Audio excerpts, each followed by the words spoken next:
जाने कब आएगा और मुझे अपना बनाएगा। जाने कब आएगा और मुझे अपना बनाएगा। मेरे आंसू पोंछ कर कब गले लगाएगा। मेरे आंसू पोंछ कर कब गले लगाएगा। कब आएगा मेरा सावरिया, कब आएगा मेरा सावरिया, कब आएगा मेरा सावरिया, कब आएगा मेरा सावरिया।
आज जैसे ही वामन भगवान राजा बलि के द्वार पर पहुंचे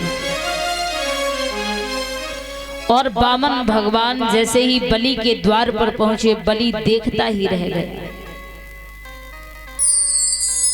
ये कैसे ब्राह्मण जी? सम्मान से आंगन में बिठाया।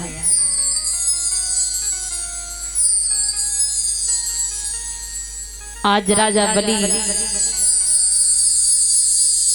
बड़े ही प्रसन्न हैं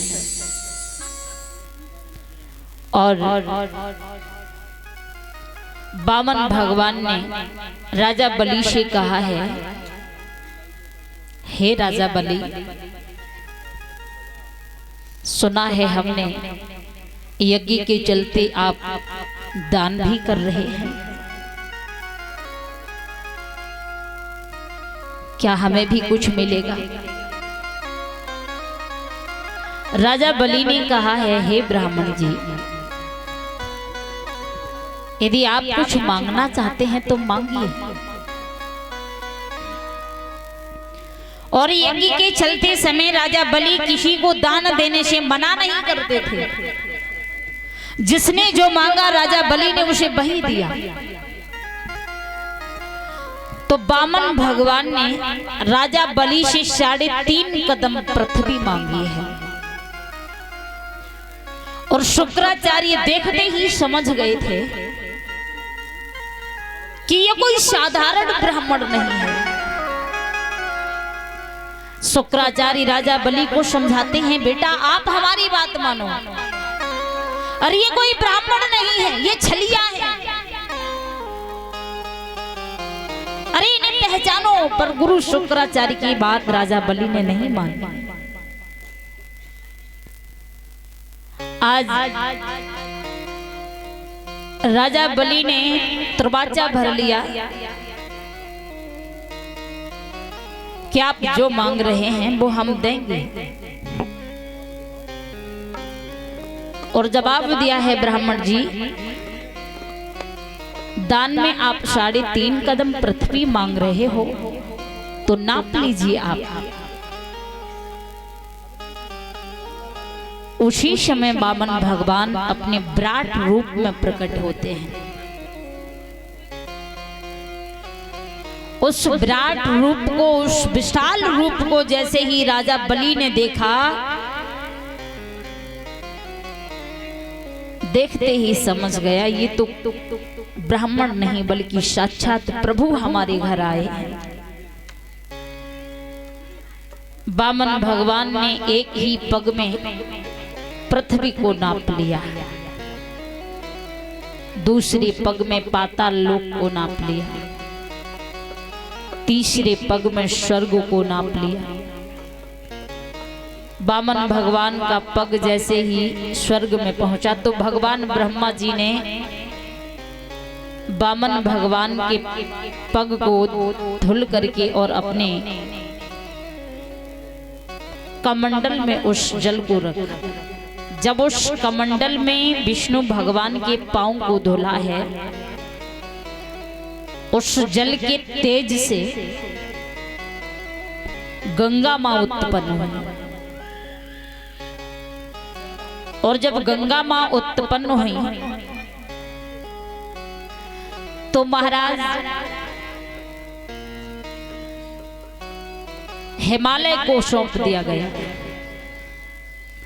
जब गंगा जी हिमालय को सौंप दी गई, गंगा जी का वेग हिमालय पर भी नहीं सहन हुआ तो शंकर भगवान को बुलाया और गंगा मां को भगवान शिव शंकर ने अपनी जटाओं में स्थान दिया है। गंगा मां जब भगवान भोलेनाथ की जटाओं में समा जाती हैं, भागीरथ के विनती करने से शिव शंकर भगवान ने हिमालय की शिलाओं पर अपनी जटाओं से धाराओं को छोड़ा है।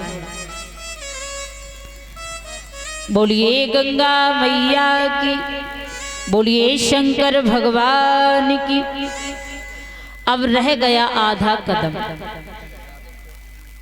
बामन भगवान राजा बलि से कहते हैं, कहो राजा बलि,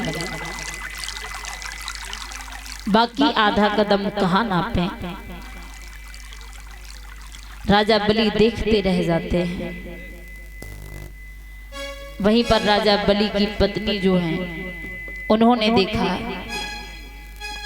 कि आज हमारे पति पर भारी विपदा है, संकट पड़ा है, क्योंकि वो नहीं चाहती थी कि हमारे पति का अपमान हो, कोई भी द्वार से खाली हाथ लौट करके जाए। और पति पत्नी में इतना प्रेम होना चाहिए कि जब भी पति पर कोई दुख आए तो पत्नी का साथ देने का अधिकार बनता है, उसका ये धर्म बनता है। जब पति पर कोई दुख पड़े तो पत्नी पति का साथ दे, ये हर नारी का धर्म है।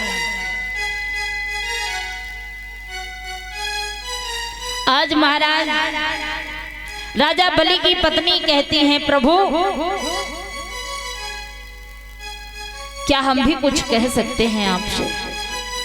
दान देने को मना नहीं कर रहे हैं।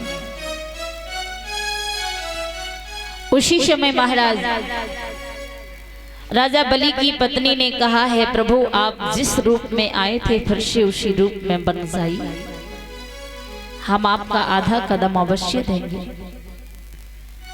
फिर से बामन भगवान बामन अंगुल के बन जाते हैं और आधा कदम जो रह गया था, राजा बलि ने उस आधे कदम में अपनी पीठ को नपवाया है। और जैसे ही पीठ को नापने के लिए एक सर्प जैसे ही पग रखा है और सर्प जैसे ही पग रखा है, उसी समय राजा बलि सुतर लोक में जाते हैं।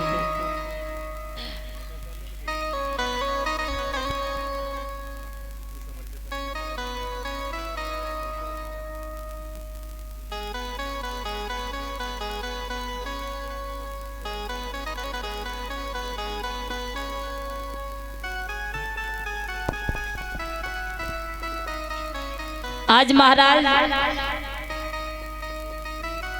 जवाब दिया है कि आप स्वर्ग पर इस जन्म में विजय प्राप्त नहीं कर सकते हैं, स्वर्ग पर शासन नहीं कर सकते, इसलिए हम अपनी ओर से आपको सुतर लोक का शासन दे रहे हैं। उसी समय बामन भगवान राजा बलि से कहते हैं, हम आपकी दान वीरता पर प्रसन्न हैं। कहिए राजा बलि, आप कुछ मांगना चाहते हैं हमसे तो आप मांग सकते हैं। तो राजा बलि ने कहा है, प्रभु यदि आप हमें कुछ देना चाहते हैं तो बस आप हमें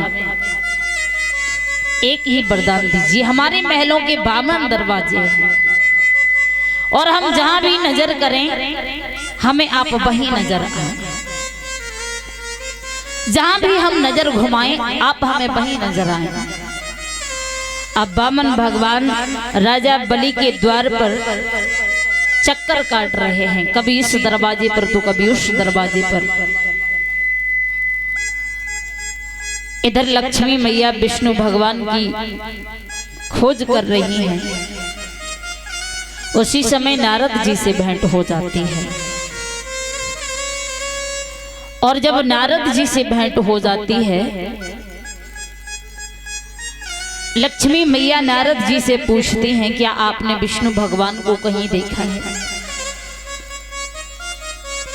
नारद जी हंसते हुए कहने लगे, मैया हमने देखा है विष्णु भगवान को राजा बलि के द्वार पर और राजा बलि के बंधन में बंधकर। हमें तो लगता है कि उनके पहरेदार बन चुके हैं। वो चक्कर काट रहे हैं, कभी इस दरवाजे पर तो कभी उस दरवाजे पर। और आप ही उन्हें वहां से आजाद करा सकती हैं, उस बंधन से मुक्त करा सकती हैं। जाकर के राजा बलि को आप अपना भाई स्वीकार करो, उसके हाथ में एक रक्षा सूत्र बांधना, और जब वह खुश होकर के आपको कुछ देना चाहे तो आप उस पहरेदार को मांग लेना, और वो पहरेदार कोई और नहीं विष्णु भगवान है। आज जाकर के लक्ष्मी मैया जी बलि के द्वार पहुंचे और राजा बलि के हाथ में एक रक्षा सूत्र बांधती हैं। राजा बलि ने पूछा कौन है आप? तो लक्ष्मी मैया कहती हैं भैया मैं आपकी बहन हूं।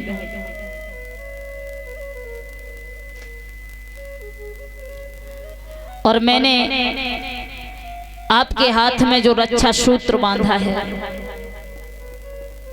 ये रक्षा सूत्र हमेशा आपकी रक्षा करेगा। उसी दिन से ये रक्षा बंधन का त्योहार मनाया जाता है।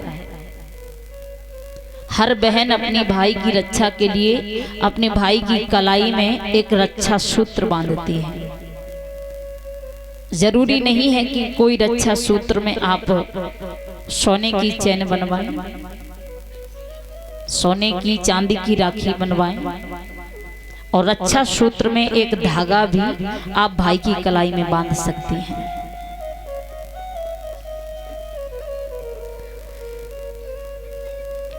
आज राजा बलि बड़ी प्रसन्न होते हैं।